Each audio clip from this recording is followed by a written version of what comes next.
Well, 2019 sparked a global movement for people of African descent and marked the year of return, the 400th year anniversary of enslaved Africans' arrival in America. Yeah, to commemorate the anniversary, about 1 million visitors touched down in Ghana last year for the spiritual journey.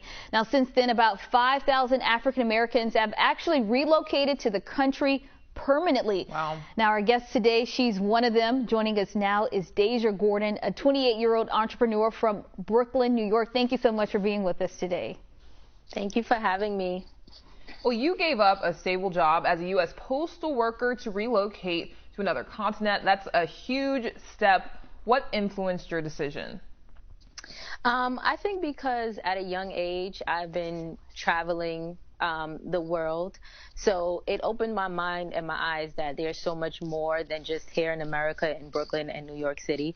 And also when I think of the concept of a 2 to 4 week vacation, that just didn't sit well with me. So I knew that I wanted more to my life and to prepare a better life for my children. So I took into those things into concept.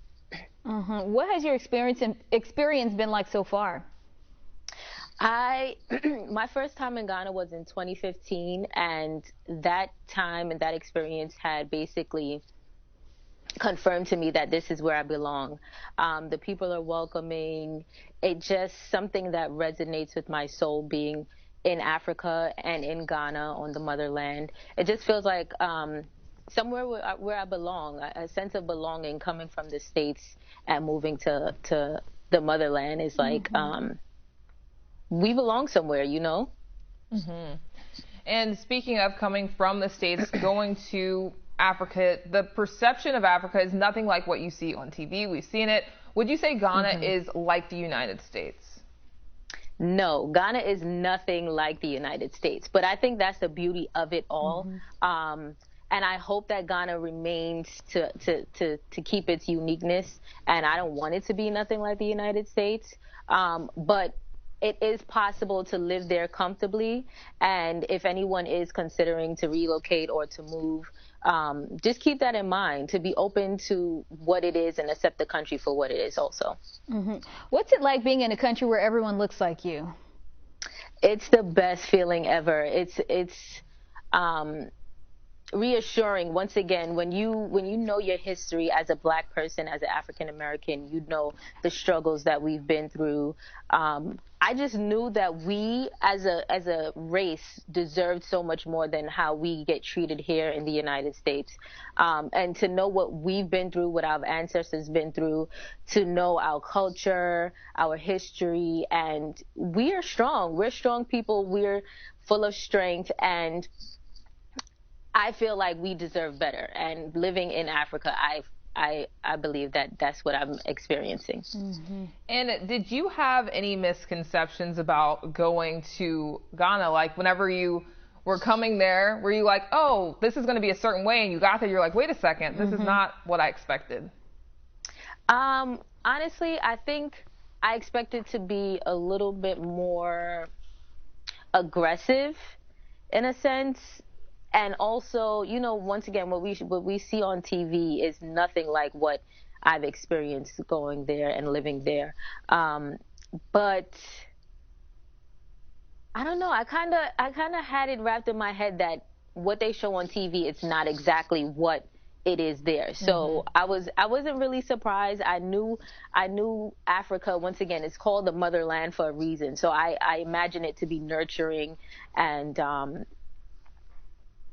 comforting, reassuring, all those things. So I'm just glad that it is what it is, and people are now seeing it for what it is and returning back home. All right, so building investment opportunities are attracting more African Americans to go back to the motherland. So when we return, Deijha, she'll speak about achieving her lifelong dream of opening her very own restaurant. Stay with us. We'll be right back. Well, we're back with Deijha Gordon. So one of the reasons people relocate to Ghana is for the array of business opportunities, and you've achieved your dream of becoming a restaurant owner. Talk more about your business and the meaning behind the name. Okay, so I actually have a food truck that I built in Ghana from the ground up, literally from scratch. So I take so much pride in saying that I built it in Ghana, handmade by Ghanaians. And the name of the truck is called Deijha Vu's Jerk Hut. So my name is Deijha. Apart from that, deja vu is a sense of feeling that I've already experienced this, like already being here in a sense. So when I landed in Ghana 2015, that's the same exact feeling that I got. And also, apart from that, doing research on Jamaica and Ghana, because I sell Jamaican dishes. Jamaicans originated from Ghana. It's a known fact that majority of Jamaicans originated from Ghana. So my motto is bringing Jamaican flavor back to the motherland. So it's kind of a sense of like we've returned. We were here already, but now we've returned. That's cool. Oh, I like that. So Thank you. Has the business been popular? Like, how has that been starting a business in Ghana? Is it easy? Is it hard? Like, tell me about the process. Well, the process, I would definitely say it's been less. I think it's less challenges that I would face in the States because they're just not as strict.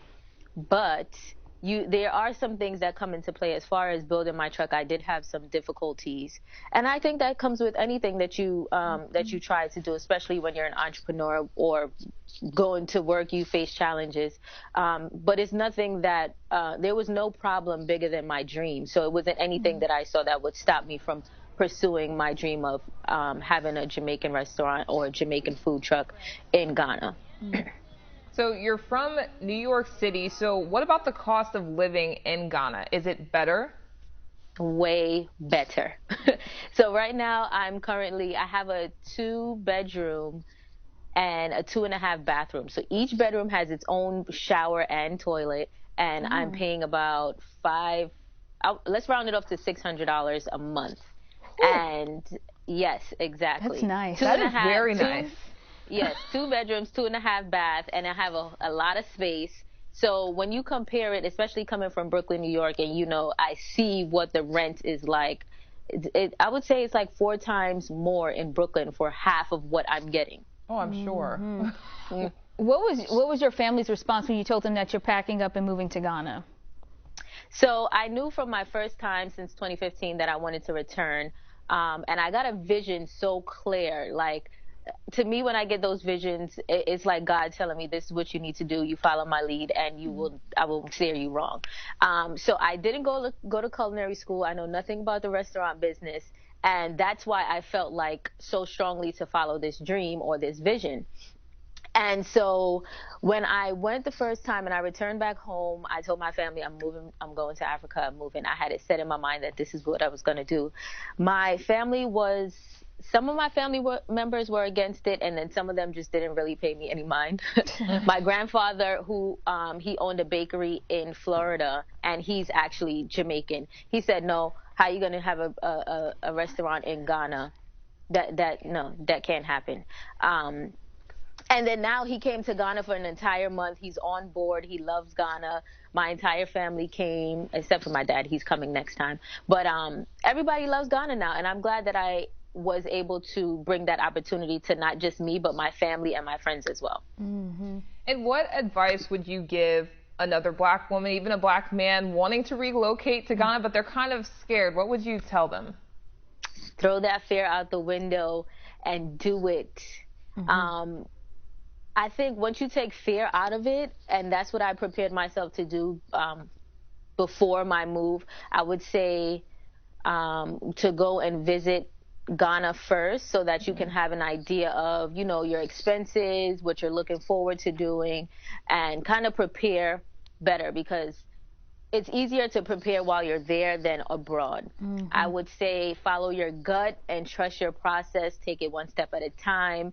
And if I can do it and I have no family members in Ghana, then you can do it as well. I love hearing your story. It makes the dream more attainable. It really does, because when you hear that story, because a lot of people are like, how do I pave this path for myself? Yeah, exactly. But I just think that's great that you took that leap of faith and you're thriving. Yeah, I would just say take it one step at a time. Like I said, my dream started from 2015 and I made my move October 2019. And, sometimes we feel like I have to do this now, I have to do this now. No, start with the smallest step first and then before you know it, you have taken a huge leap. So just start somewhere. Have you been blogging about your experience, like a social media that we can connect people with you in case they want to actually relocate to Ghana themselves? Yes, I actually have been vlogging on my YouTube channel from the beginning to the end. I share my process of building the truck. It's called Deijha's Views on YouTube, which is DEIJHA' Views, VIEWS. And then on my Instagram, I answer everyone's questions just because I want everyone to succeed and want to help people along their journey of relocating. And my Instagram is also Deijha's Views on Instagram. So that's DEIJHASVIEWS. All right. Thank you so much for telling your story. Yes. I'm inspired, sis. I am too. I'm about to go to London and find my pet. Thank you so much for having me. Of course.